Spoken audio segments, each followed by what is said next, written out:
अस्सलाम वालेकुम। सहर हाशमी जो कि शहदाई ड्रामे में आपको मिराल का करैक्टर करते हुए नज़र आ रही है और उनका ये करैक्टर बहुत ही ज़्यादा लोगों को पसंद भी आ रहा है। यहाँ पर अब उनका मेकअप किया जा रहा है, वो भी उनका ज़ख़म दिखाने के लिए। अब आपने वैसे तो खूबसूरत बनाने के लिए तो मेकअप करता देखा होगा, लेकिन यहाँ पर ज़ख़म बनाने के लिए भी मेकअप आर्टिस्ट का इस्तेमाल किया जाता है। और ये देखिए मिराल कितनी अच्छे तरीके से अपना मेकअप करवा रही हैं। आप लोगों को शहदाई ड्रामे में इनकी एक्टिंग कैसी लगी, अपनी राय कमेंट्स में ज़रूर दीजिएगा।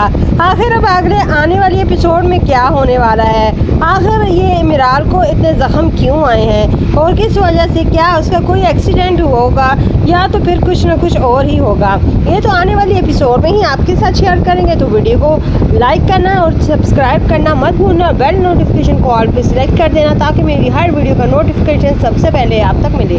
तो मिलते हैं किसी नेक्स्ट वीडियो में, तब तक इतना ही, अल्लाह हाफ़िज़।